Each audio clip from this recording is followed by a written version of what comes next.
लोककल्याणार्थ news, लोकशाहीतील लोकांच्या हितासाठी।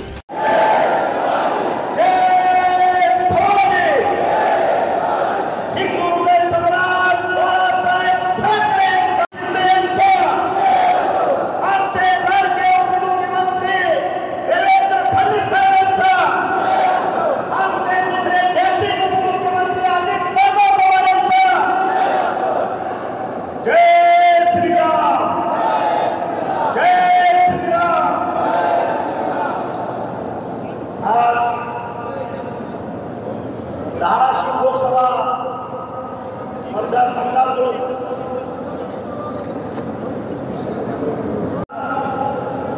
आज आपल्याला एका निर्णयाकडे येण्यासाठी सगळी कामं बाजूला ठेवून पेशंट हॉस्पिटलमध्ये तसंच सोडून या ठिकाणी उपस्थित आहे। या ठिकाणी व्यासपीठावर उपस्थित असलेले आमचे मार्गदर्शक माजी खासदार रवींद्र गायकवाड सर, आमचे आमदार साहेब ज्ञानराज चौगुले साहेब, त्याच्यानंतर धाराशिव जिल्ह्यातील शिवसेनेचे तमाम पदाधिकारी, वैयक्तिक नावं घेत नाही कोणाचे, आमचे जिल्हा प्रमुख, समन्वयक, उपतालुका प्रमुख, तालुका प्रमुख, संघटक, आमची महिला आघाडी जिल्हा प्रमुख, त्यांच्या सर्व तालुका प्रमुख, त्यांच्या वेगवेगळ्या आघाड्या, आणि या सगळ्यापेक्षा आपल्या सगळ्या पदाधिकाऱ्यांना गावागावात खेड्याखेड्यात बळ देणारा, ताकद देणारा हा समोर बसलेला माझा कडवट शिवसैनिक, यांना माझा मानाचा मुलगा। खरं तर 26 जानेवारी 2024 पासून आपले जिल्हा प्रमुख आणि धनंजय सावंत यांनी आपल्या निवडणूक कार्यालयाचं उद्घाटन आपण सविजय भारतात पहिल्यांदा कार्यालय जर कुठं सुरू झालं असेल ह्या निवडणुकीचं 2024 लोकसभेचं, तर ते धाराशिवमध्ये सुरू झालं। त्याचा नारळ आपण फोडला आणि त्याचं एकच कारण होतं की पारंपरिक पद्धतीनं आपल्या सरांनी आता सांगितलं की अतिशय प्रतिकूल परिस्थितीमध्ये 2-3 मंत्री, 2-3 मुख्यमंत्री, या 2-3 जिल्ह्यातले सगळे दिग्गज पदाधिकारी, मी असं म्हणेन काँग्रेस राष्ट्रवादीचे सरदार सरांच्या विरोधात एकवटले असताना गोलरोड मध्ये शिवाजी महाराजांचा गणविकावा करणारा माझा शिवसैनिक त्या ठिकाणी ताक मानेला उभा राहिला आणि ती खिंड लढवली। जय पराजय हा आम्ही मानत नाही, तो होत असतो, येत असतो, जात असतो। तेवढ्या असल्या पराजयानं तो कुठल्या जयानं उन्माद होणाराही माझा शिवसैनिक नाही आणि पराजयानं खचणाराही माझा शिवसैनिक नाही, म्हणून हा शिवसैनिक आहे। याचं वर्णनच करता येणार नाही, याची दिशाही कोणाला कळणार नाही, आणि म्हणून हा धाराशिव जिल्हा अख्ख्या महाराष्ट्रात कडवट शिवसैनिक म्हणून ओळखला जातो। त्याचं कारण ते हा कुणापुढेही वाटणार नाही, कुणापुढेही नतमस्तक होणार नाही, स्वतःच्या स्वाभिमानानं घरात आपल्या मडक्यातलं तांब्यावर पाणी पिऊन झोपेल, पण कुणापुढं झुकणार नाही, ही या शिवसैनिकाची जात आहे, म्हणून हा शिवसैनिक। आणि म्हणून यापुढं आपण ज्यावेळेस फॉर्म बघायला आलो त्यावेळेसही सर तुम्ही होता, आमचे आमदार साहेब होते, माझ्या शिवसैनिकांची खंत मी बोलून दाखवतो। याचा अर्थ आम्ही महायुतीतनं काहीतरी वेगळा विचार मांडतोय किंवा महायुतीच्या बाजूने काहीतरी वेगळ्या पद्धतीने आम्ही चाललोय असं अजिबात नाही, पण माझ्या शिवसैनिकांचं दुःख, माझ्या गल्लीबोळातला शिवसैनिक, खेड्यातला गट शिवसैनिक, माझ्या बांधावरचा शिवसैनिक, याचं दुःख काय, त्याची व्यथा काय, हे सर्व नेते मंडळीला करणं गरजेचं होतं आणि ते तुमच्या माध्यमातून मी ते काम केलं। कारण इतिहास आहे आपल्या जिल्ह्याला आणि त्याच्यामुळं ते कुठंतरी मान्य गरजेचं होतं, आणि म्हणून नेत्याला थोडी अडचणी असतात बोलण्यासाठी, आपण कार्यकर्ते आहोत। हे मंत्रीपद वगैरे वगैरे हवामी मारणाऱ्यापैकी फारसा नाही, मला काय त्याची गरज नाही, हा कामाला म्हणून आहे। शिवसैनिक हे जे पद आहे त्या पदासारखं दुसरं म्हटलं कुठलंही पद नाही, हे बाळासाहेबांची शिकवण आहे। आणि म्हणून बाळासाहेबांच्या शिकवणीतून 80% समाजकारण आणि 20% राजकारण हे आतापर्यंत 1988 पासून आतापर्यंत सावंत कुटुंब त्याच्याशी बांधिलकी दाखवतं आणि त्या पद्धतीने काम दाखवतं की शिवसेना बाळासाहेबांनी शिकवलेल्या शिकवणीप्रमाणे 80% समाजकारण आणि 20% राजकारण ह्याच्यापासून कुठेतरी फारकत घेतली की काय ही शंका मी उपस्थित केली होती. कारण माझा तो स्वभाव आहे, तोंडावर मी स्तुती करत नाही, मला चमचेगिरी करायची सवय नाही. जे वास्तव आहे ते नेत्यापुढे मांडण्याचा माझा स्वभाव आहे. आज मी पक्षात आहे इथपर्यंत ठीक आहे. उद्या ह्या बोलण्यानं मला जी हाकापट्टी झाली तर मी त्याची अजिबात चिंता करत नाही. कारण मी जे बोलतो, मी जे वागतो, मी जे करतो ते फक्त आणि फक्त बाळासाहेबांच्या चरणाची शपथ घेऊन टाकतो. 80% समाजकारण आणि 20% राजकारण ह्याला सावंत कुटुंबाची बांधली, ह्याच्या बाहेर आले जात. आणि म्हणून माझ्या शिवसैनिकांचा स्वाभिमान टिकला पाहिजे. सरांनी आता सांगितलं माझा शिवसैनिक राष्ट्रवादीच्या दारात जाऊन उभा राहणार नाही. माझ्या शिवसैनिकाची स्वतंत्र यंत्रणा असली पाहिजे. सर, बाळासाहेबांची शपथ घेऊन तुम्हाला सांगतो, माझा शिवसैनिक 2 रुपयासाठी किंवा यंत्रणेसाठी कुणाच्याही दारात झुकणार नाही. दुसऱ्याची गरज नाही. दुसऱ्या 3-4 मतदारसंघाची जरी जबाबदारी दिली या शिवसैनिकांच्या आशीर्वादानं, यांच्या कृपेनं त्या ठिकाणी सुद्धा आपण फगवा पटवल्याशिवाय हे सगळे नेते मंडळी, सगळे नेते मंडळी. आणि म्हणून मला तरी असं वाटतं एका लुगड्यानं बाई म्हातारी होत नाही. सर, बरोबर आहे की नाही? ह्या पंचवार्षिकला 2024ला धनुष्यबाण मशीनवरनं गायब झालं म्हणून आम्ही खचणार. आमच्याकडे सहनशीलता आहे, आम्ही वाट बघतो. लोकांना वाटलं असेल सावंतसाहेब तिकिटाच्या ह्याच्या बाबतीत झालं, हे सगळे 5-6 हजार कार्यकर्ते घेऊन गेले. आमचा नितीन नांदगे त्या ठिकाणी होता, आमचा खापे होता. त्यांनी मुख्यमंत्री साहेबांना इथली वास्तव परिस्थिती सांगायचा प्रयत्न केला. पण सर, आमदार साहेब, आपले संपर्क प्रमुख खोचरे साहेब, आस्थानीतले निकारे काही ठिकाणी असतातच, प्रत्येक ठिकाणी आलं लक्षात. शिवाजी महाराज होते त्यावेळेस सूर्याचे मिसळ सुद्धा होताच, एक काउंटर पार्ट असतोच. त्यांनी मुख्यमंत्र्यांसमोर वेगळी भूमिका मांडायचा प्रयत्न केला. त्याने आपल्याला काय केलं? कारण तुम्ही फक्त तिकीट देणार आहात, मतं देणारा हा माझा सर्वसामान्य शिवसैनिक. त्यांच्या जीवावरती आम्ही बोलतो, मित्राच्या जीवावरती बोलत नाही. आणि म्हणून गेलं तिकीट जाऊ द्या, पण महायुतीतच राहिलं हे नशीब. बाय दिलं नाही कुणाला, आपलं बाय दिलं नाही. आणि म्हणून काय भूमिका घ्यायची?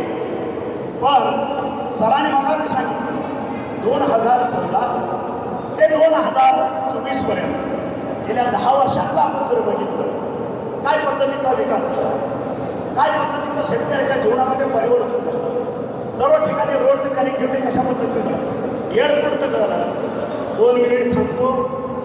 आपल्या धाराशिव जिल्ह्याचे तुळजापूरचे आमदार माननीय राणादादा पाटील, आमचे मार्गदर्शक बसवराजजी पाटील साहेब, आमचे सहकारी सुनील माधव आणि त्यांच्याबरोबर असणारे सर्व कार्यकर्ते आता व्यासपीठावर येत आहेत.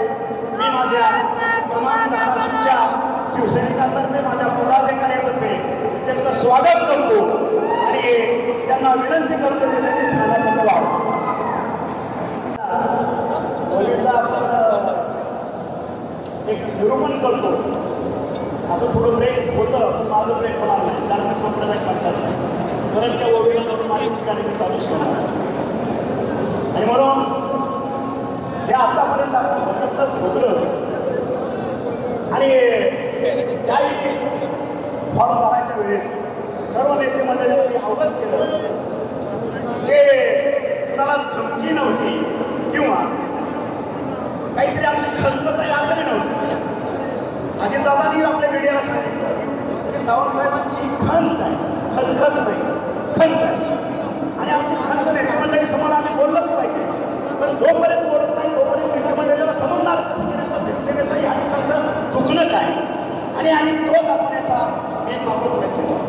आणि त्यानंतर मी आपले आमदार राणासाहेब, राष्ट्रवादीचे नेते उपमुख्यमंत्री अजितदादा यांनाही त्याच दिवशी स्टेजवरतीच कल्पना केली की माझा शिवसैनिक हा कडवट आहे, त्याच्या भावना दुखवलेल्या गेल्या आहेत. जोपर्यंत तुमच्या वरिष्ठ तीन नेते दादा आणि मी आपली बैठक होत नाही तोपर्यंत माझा शिवसैनिक प्रचारात उतरणार नाही. आणि मग मागच्या रविवारी तुम्हाला वाटलं असेल की सर फॉर्ममध्ये निघून गेले. आता हे वैयक्तिक कारण आहे, तुम्ही माझ्या कुटुंबातले आहात, तुम्ही माझा श्वास आहात, तुमच्याशी शेअर करायला काय हरकत नाही. ज्या दिवशी मी शनिवारी या फॉर्मरला शुक्रवारी आलो त्या दिवशी मला त्रास होत होता किडनीचा. मी थांबलो. मल्हार दादांचे पुत्र माझ्याकडे आहेत, त्यांना सांगितले की उद्या माझं ऑपरेशन आहे. आज मी फॉर्म भरायचा म्हणून आलो, पण उद्या मला ॲडमिट करून मला ऑपरेशन करावं लागेल. मी तात्काळ गेलो. दुसऱ्या दिवशी जहांगीरला ॲडमिट करून माझं छोटंसं ऑपरेशन मी त्या ठिकाणी केलं. पुन्हा वरिष्ठ नेत्यांचे फोन आले की आपल्याला रविवारी भेटावं लागेल, निर्णय घ्यावा लागेल. आणि तशाही परिस्थितीमध्ये संध्याकाळी 8 वाजता मी आपल्या पुण्याहून नागपूरला निघालो. दादांना जॉईन केलं संभाजीनगरला. तिथून आम्ही नागपूरला 11 वाजता पोहोचलो. अजितदादा, मी आणि आपले राणा पाटील साहेब यांची त्या ठिकाणी तास दीड तास मिटिंग झाली. त्यानंतर उपमुख्यमंत्री देवेंद्रजी फडणवीस साहेब हे वर्ध्याला होते. आम्ही रात्री 2-2:30 वाजता वर्ध्याला पोहोचलो. त्या ठिकाणी 3:30-4 पर्यंत राणादादा, मी आणि उपमुख्यमंत्री साहेब देवेंद्र फडणवीस यांची मिटिंग झाली. आणि त्या मिटिंगमध्ये माझी जी व्यथा आहे, माझ्या शिवसैनिकांचं जे दुखणं आहे ते दादालाही माहीत आहे. मी त्या ठिकाणी परखड मांडलेलं आहे. एवढंच मी आज तुम्हाला सांगतो, एवढंच सांगतो. कारण माझ्या शिवसैनिकांचं जे दुखणं आहे, मला पहिलं ज्या तिकिटाच्या वेळेस तोही किस्सा तुम्हाला सांगणं गरजेचं आहे की दादाने ऑफर केलं की धनंजयला आपण राष्ट्रवादीचं तिकीट देऊ, तुम्ही त्यांना पटकन घेऊन आपण लगेच इमिजिएट प्रवेश करू आणि ते देऊ. म्हणलं दादा, मी जर विधान परिषदेवरनं कुठून तरी आलो असतो किंवा मला डेप्यूट केलं असतं त्यावेळेस मी माझा एकट्याचा निर्णय मी स्वतः घेतला असता. ठीक आहे, घेतला, चला निघालो. पण आज आता धाराशिव जिल्ह्यातले 20 लाख माझा शिवसैनिक माझ्यावर मुलाप्रमाणे प्रेम करतो. मी एकटा ह्या निर्णयाला घेऊ शकत नाही. माझ्या शिवसैनिकांना विचारल्याशिवाय मी तो निर्णय घेऊ शकत नाही. मला तुम्ही 4 दिवस वेळ द्या. मी माझ्या सगळ्या जिल्हा प्रमुख, माझे पदाधिकारी, माझे शिवसैनिक यांना मी विचारतो. त्यांचा निर्णय हा अंतिम निर्णय असेल हे स्पष्ट सांगितलं. आणि ते सांगितल्यानंतर दादा म्हणले माझ्याकडे वेळ नाही, मला घाई आहे. मी म्हणलं दादा, तुम्हाला घाई असेल, मला आपलं तिकीट नको आहे, तुम्हाला ज्याला द्यायचं आहे त्याला देऊन टाका. कारण मी माझ्या फॅमिलीला, माझं कुटुंब, माझे शिवसैनिक यांना विचारल्याशिवाय मी एक पाऊलही पुढे टाकू शकत नाही. आणि ते झाल्यानंतर दादाने सांगितलं की ठीक आहे, आपण काहीतरी मार्ग करू. आणि मग त्यांनी आपल्या अर्चनाताई पाटील यांना ते तिकीट घोषित केलं. आणि यांनी मला स्पष्ट सांगितलं, साहेब, आपल्याला घड्याळाच्या तिकिटावरती वैयक्तिक आपल्या घरातला माणूस नको आहे. आणि त्यांचा तो आदेश, माझ्या शिवसैनिकाचा आदेश, मी तो पाळला. आणि दादांना विनम्रपणे सांगितलं, दादा, आपण तिकीट कोणालाही द्या, त्या ठिकाणी माझी अख्खी कडवट शिवसैनिकांची टीम घेऊन आपण हा विजय साजरा करू, तिथं कुठेही अडचण येऊ देणार. आणि त्याच्यानंतर दादानी अर्चनाताईंना बोलून घेतलं. त्यांचा पक्षप्रवेश झाला. त्यावेळेस आपले आमदार साहेब आपल्या पक्षाच्या वतीनं ज्ञानराज चौगले साहेब त्या ठिकाणी होते. ते झालं. आणि त्याच्यानंतर आज हा प्रवास आपला सुरू झाला. आणि ह्या मधल्या कालखंडात जोपर्यंत आपला मेळावा होत नाही, आपली प्रचाराची दिशा ठरत, तोपर्यंत काळोमळूनी वेगळा प्रचार सुरू केला. काय सुरू केला? आता साहेब नाराज झाले, आता ते आमच्या बरोबर आहे, आता तुम्ही बघा आम्ही काय करतो. अरे बाबा, आता परत मला बोलायला भाग पाडताय तुम्ही सगळेजण. असलं खोटं करून, खोटे नाट्य करून पहिलं रवी सरांचं तिकीट कट झालं की तुमच्या डोळ्यात पाणी आणल्यानं, तुमच्या हेराड्यानं. ठीक आहे, त्याला कारणीभूत 60% मी असं 40% उद्धव ठाकरे होते. ही वस्तुस्थिती आहे, बरोबर आहे. कालच्या वेळेस सुद्धा तुम्ही भाऊंना विचारा, मुख्यमंत्री साहेबांना, सेनेला तिकीट द्यायचं असेल, सावंताच्या घरात असेल, मान्य आहे, कुणालाही द्या, धनुष्यबाणाला द्या, सरांना द्या, कुणालाही द्या, साधा शिवसैनिक द्या, निवडून आणण्याची जबाबदारी तानाजी साहेब. कुणालाही झालं तो विषय मागं बघा.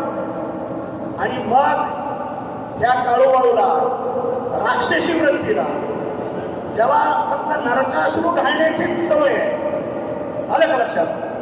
मग त्यांनी काळेबाज सुरूपणा केला. ह्या शाखा प्रमुखाला फोन कर, त्या तालुका प्रमुखाला फोन कर आणि सांगायचं की नाही साहेब आमच्या बाजूलाच आहे, साहेब आता बघा आपण सगळे तुम्हाला आदेश येईल, आपल्या बाजूनेच काम करायचं आहे.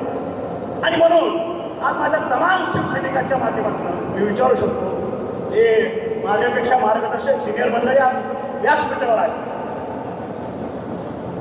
आमदाराचं काम काय, खासदाराचं काम काय, ग्रामपंचायतीच्या सरपंचाचं काम काय, तालुका पंचायतचा सभापती त्याचं काम काय, जिल्हा परिषदचा अध्यक्ष, उपाध्यक्ष, सभापती यांचं काम काय, हे घटनेत तरतूद केलेलं आहे. तुम्ही काय करायचं आहे त्या ठिकाणी खासदार देशाच्या मुख्य खासदारातून तो प्रवेश करतो. संपूर्ण देशाच्या प्रश्नावरती बोलायचा त्याला अधिकार प्राप्त होतो. मला वाटतं केंद्रामध्ये सगळ्यात छोटी योजना बघितलं तर 100 कोटीच्या खाली कुठलीही नसते. 100 कोटी त्याला वरचा लिमिटच नाही. 5,000 कोटी, 10,000 कोटी, 50,000 कोटी, 1,00,000 कोटी त्याला लिमिट नाही. हे आमदाराची कामं ठरलेली आहेत. आपल्या मतदारसंघापुरतं, राज्याच्या हितापुरतं तो बोलू शकतो, काम करू शकतो. असं नाही की तो माझ्या ह्या मतदारसंघात नाही म्हणून विधानसभेत तो ह्याच मतदारसंघावरती प्रश्न विचारू शकतो. राज्याच्या कुठल्याही कानाकोपऱ्यात, चांद्यापासून बांधापर्यंत काय झालं तर त्या आमदाराला आपला आवाज सभागृहात उठवण्याचा अधिकार आहे. त्याला कुणीही रोखू शकत नाही. ही वस्तुस्थिती आहे. आणि मग गेल्या 8 दिवसातलं 10 दिवसातलं मी भाषणं ऐकली काळूबाळूंची समोर. आणि मला दुसरी नौटंकी तुम्हाला आठवत असेल 2019ला सुद्धा विधानसभेच्या वेळेस हे आमचा अजित काहीतरी पोरखेळ केला, त्यानं कुठेतरी धक्काबुक्की केली, लगेच मारला, चाकू हल्ला झाला, आमदारावरती चाकू हल्ला झाला, लगेच बँडेज मोठ, लगेच मीडिया, लगेच बातम्या. आपला मीडिया तरी बसलेलाच आहे. शिवलं तर मला काय मागचं माहित नाही. आमच्या अजितनं काहीतरी करायला गेला ते घोळ झाला. आता परत तसंच फॉर्म करायला गेलं की मुंबईचं एसीतलं बसलेलं ते इथं आलं आणि घोळ कुणाला आले, 42 डिग्रीमध्ये फिरणाऱ्या आमदाराला घोळ आले. आला का दिवस गेले का काय, चक्कर कसं आली, चक्कर याचं काय कारण आहे. आम्ही 60-60 वर्षाचे आहे. 42-45 डिग्रीमध्ये आधी माझ्या हातात बेडगं द्या, फावडं द्या, खोरं द्या, मी काम करून दाखवतो. ताकद आहे माझी, मला नाही चक्कर येणार, मी पाणी मागणार नाही. असं हिंमत ये माझ्याबरोबर शेतात काम करायला, धर माझ्याबरोबर नांदूर, काय का तुझी हिंमत बघू. नुसता फॉर्म भरायला आला, त्याला चक्कर आली, झाली सुटमध्ये. माझी खासदार काळूतला बाळू लगेच बघायला गेला हॉस्पिटलमध्ये, बरे का रे तब्येत तुझी, लगेच मीडिया, लगेच बातमी. अरे तिच्या हे काय पद्धत आहे. म्हणजे ड्रामा करायची पद्धत.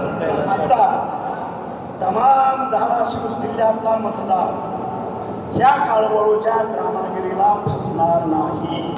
ही वस्तुस्थिती आहे. आता मी त्या वीरगावांना आम्ही सगळे पाण्याचं बघायला गेलो.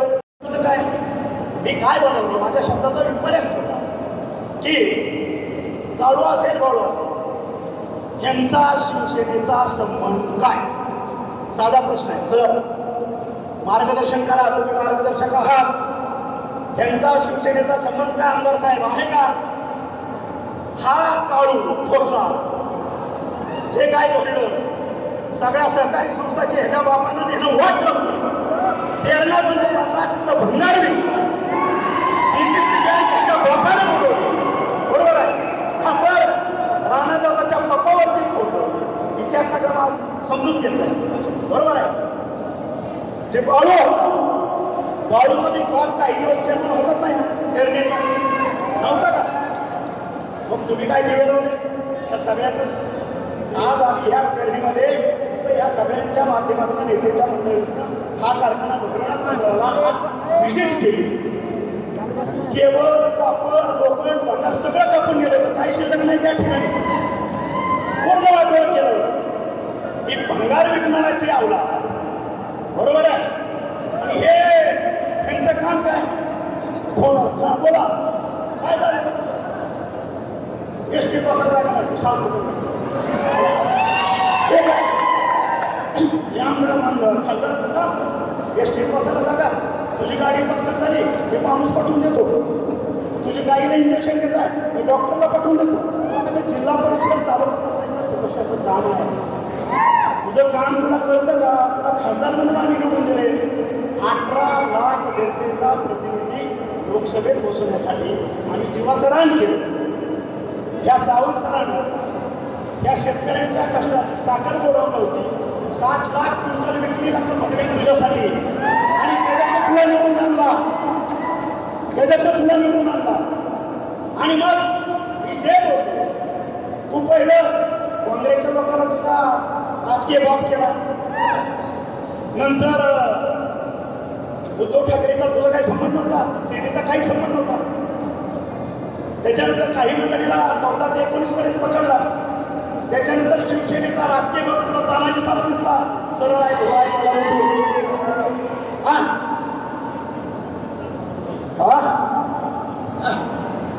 आता सरांचा मार्गदर्शक आमचे ते म्हणतात शिवसेनेत त्या काळून मला असं तो म्हणतो काळू म्हणतो.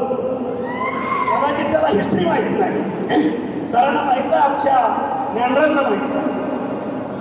सावंत फॅमिली बाळासाहेब ठाकरेंच्या आशीर्वादाने 1988 पासून भाव पडत माझ्या घरात आहे.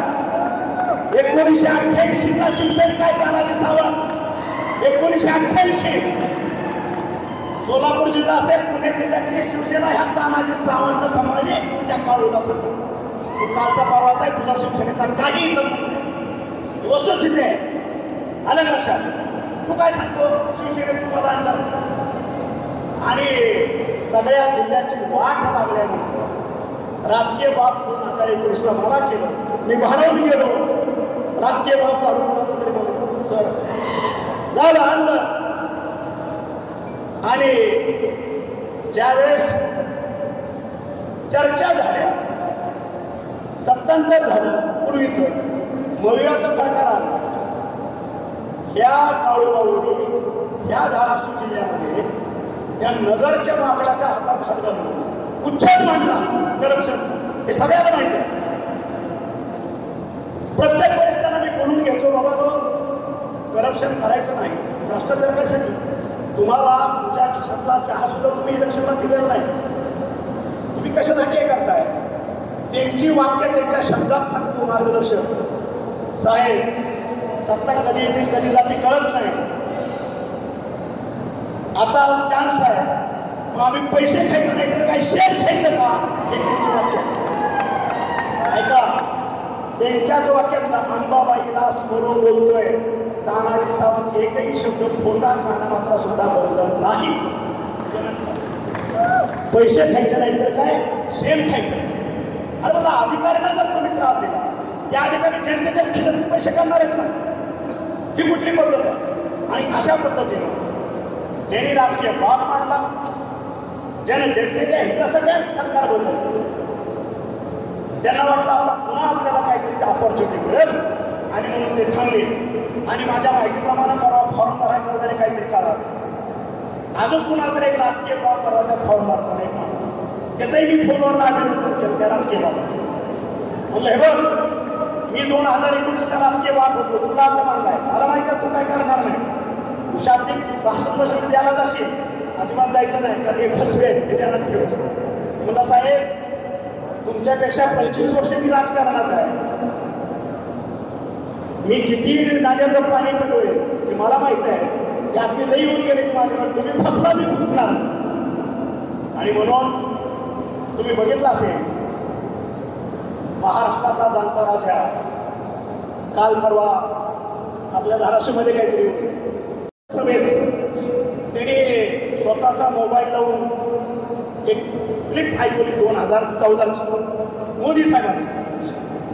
खरं तर अतिशय मोठे नेते आहेत, त्यांना विनम्र अभिवादन करून मी माझं मत व्यक्त करतो. लोकशाहीच्या माध्यमातून आपलं मत व्यक्त करायचा प्रत्येकाला अधिकार आहे अधिकार, आणि त्या माध्यमातून मी बोलतोय 2014च्या अगोदर भारताचा विकास करा आणि 2014 नंतर आज 2024 10 वर्षाचा भारताचा विकास बघा. मी तरी म्हणेन हा विकास मुंबई, दिल्ली किंवा उत्तर प्रदेश, लखनौ पर्यंत मर्यादित राहिलेला नाही. आज आपल्या भागातून गेलेले हायवे बघतोय, सुरत चेन्नई बघतोय, झालेला बेडचा बेड पुढं संभाजीनगरपर्यंत झालेला हायवे बघतोय, सोलापूरचे हायवे बघतोय, वेगवेगळ्या पद्धतीचे जनरेशन स्टेशन्स बघतोय, शेतकऱ्यांना केलेली मदत आपण बघतोय. शेतकऱ्यांच्या खात्यावरती 6,000 रुपये महिना जात आहेत, गोरगरिबांना डायरेक्ट त्याच्या खात्यामध्ये पैसे जात आहेत. आणि हे सगळं असतं ज्याला माझा मतदार शून्य आहे, मोबाईलवरती आहे, सोशल मीडियावरती आहे. आज जगामध्ये भारताची 2014च्या अगोदर पद काय होती आणि 2014 नंतर आजपर्यंत भारताचा नंबर जगामध्ये कितवा गेला हे प्रत्येकानं बघावं, कोणाच्या सांगण्यावर बघून या मताचं. आणि म्हणून जाणता राजाला जे क्लिप दाखवली, महागाई आम्ही कमी करू, महागाई कमी करू, आणि मोदींनी कुठं महागाई कमी केली, महागाई वाढली. सर्वसामान्य जनताला काही पोरं ठोरं सोडली, पण ज्या काय माझ्या माता भगिनी आणि जे काय शेतात काम करणारे माझे शेतकरी म्हणतोय त्यांना माहीत नसतं. आज श्रीलंकेमध्ये पेट्रोलचा दर काय, भाजीचा दर काय, पाण्याच्या बाटलीचा दर काय हे माहीत करून घ्या म्हणून आमच्या जाणता राजाला. आज आमच्या शेजारी पाकिस्तान आहे, त्या ठिकाणी ह्या सर्व जीवनावश्यक वस्तूचे बाजारभाव काय बघून घ्या. बांगलादेशामध्ये काय भाव आहेत बघून घ्या, तिबेटमध्ये काय भाव बघून घ्या, चायनामध्ये काय भाव आहेत बघून घ्या, माझ्या नेपाळमध्ये काय भाव बघून घ्या. म्हणजे ज्या वेळेस आपण ग्लोबली बोलायला जातो, ज्या गोष्टी जाणत्या राजाने सांगितल्या की हवामान इतकी झाली, इतकं झालं, ते त्यावेळेस काय बोलले 10 वर्षापूर्वी हे कुठं खरं झालं, त्याने आपला शब्द फिरवला, ते शक्य झालं नाही. अहो त्या पाकिस्तानामध्ये पेट्रोलचा भाव 400 रुपये आहे, 400 रुपये लिटर. पाण्याची बाटली आपली 1 लिटरची 200 रुपयाला मिळते. अंडा आपल्याला 150 रुपयाला त्या ठिकाणी एक अंडा मिळतं. या पद्धतीची महागाई माझ्या भारतात आहे. अमेरिकेतलं उदाहरण घ्या, जर्मनीमधलं उदाहरण घ्या, हे तुम्हाला कळत आहे सगळं. पण कुठेतरी मतांतर लोकांना भरवण्यासाठी वेगवेगळ्या पद्धतीचा गोष्टीचा अवलंब करायचा, लोकांची मती भ्रमिष्ट करायची आणि वेळ मारून द्यायची. पण हा माझा सर्वसामान्य मतदार, भारत देशातला अख्खा मतदार बोलणार नाही तुमच्या चकव्याला आमच्या नरेंद्रभाई मोदींना देतो. कारण ते त्याला माहीत आहे काय काम झालं. आज कधी न भूतो न भविष्य 10 वर्षामध्ये भारताची अर्थव्यवस्था पहिल्या 5 मध्ये आली विश्वामध्ये. हे कोणाचं काम आहे? हे तुमच्या काळात का झालं? तुम्ही तरी 34-35 वर्ष सत्तेत होता, हे तुम्हाला जमलं नाही, ते करून दाखवलं ना. आणि आज जो उर्वरित विकास आहे तो जर पूर्ण करायचा असेल तर आपल्याला नरेंद्रभाई मोदींना परत त्या ठिकाणी तिसऱ्यांदा पंतप्रधान झालेलं पाहायचं आहे. हे माझ्या सर्वसामान्यांचं स्वप्न आहे. एवढंच मी आज निश्चय सांगतो. आणि म्हणून आपकी बार 400 पार. आणि परत एकदा कळकळीची विनंती आहे माझ्या सर्व तमाम शिवसैनिकांना, त्या ठिकाणी 400 जर करायचे असतील तर माझ्या धाराशिवचा एक लोकप्रतिनिधी त्या ठिकाणी असणं गरजेचं आहे. कारण सत्ता ही इंडियाचीच येणार आहे. नरेंद्रभाई मोदी हेच पंतप्रधान होणार आहे. आणि जर आपला खासदार विरोधाचा असेल तर पुन्हा हा आकांक्षित जिल्हा असाच राहणार. ह्याच्यामध्ये मोठमोठे प्रोजेक्ट कुठलेही येणार नाहीत. ही वस्तुस्थिती. त्याच्यामुळं सर्वसामान्य लोकांचा सत्ता कुणाची येणार आहे आणि मग मी माझं मतदान वाया का घालू. आणि म्हणून माननीय नरेंद्र मोदी भाई यांचं स्थान बळकट करण्यासाठी आपल्यावरती जी जबाबदारी दिलेली आहे धाराशिवची, तो उमेदवार आपल्या ताई सौ अर्चनाताई पाटील यांचं चिन्ह घड्याळ आहे. आणि मी माझ्या तमाम शिवसैनिकांना कळकळीची आणि नम्र विनंती करतो, नम्र आव्हान करतो, आपण जीवाचं रान करून प्रत्येक गावागावात, प्रत्येक शाखेशाखेत या ठिकाणी आपला मतदार जागृत करा, सगळं मतदान गोळा करा आणि येणाऱ्या 7 तारखेला घड्याळाच्या चिन्हापूरचं बटन दाबून आपण ह्या ठिकाणी आपला उमेदवार कमीत कमी 2 लाख मतांना विजयी झाला पाहिजे. हा शब्द आपण देशाचा ह्या विश्वाचा नेता नरेंद्रभाई मोदी यांना आपण देऊ. आणि जे माझे मार्गदर्शक आमचे प्राध्यापक रवींद्र गायकवाड यांनी सांगितलं, माझ्या तमाम शिवसैनिकांना कुठलीही यंत्रणा, कुठलंही काय कुणापुढेही मान चुकावी लागणार नाही. त्यासाठी तानाजी सावंत सक्षम आहे. त्यांनी आपले सगळे जिल्हा प्रमुख, आमच्या महिला आघाडीचे प्रमुख, आपले तालुका प्रमुख, आपले समन्वयक यांच्या आजपासूनच मिटिंग होती. सगळी यंत्रणा कामाला 24 तासाच्या आत लागली पाहिजे आणि गल्लीबोळात आपला प्रचार सुरू झाला पाहिजे. हे दृश्य मला 24 तासात दिसलं पाहिजे. एवढंच नम्र आवाहन करतो आणि आजच्या पुरतो हे 2 शब्द संपवतो. जय हिंद, जय महाराष्ट्र.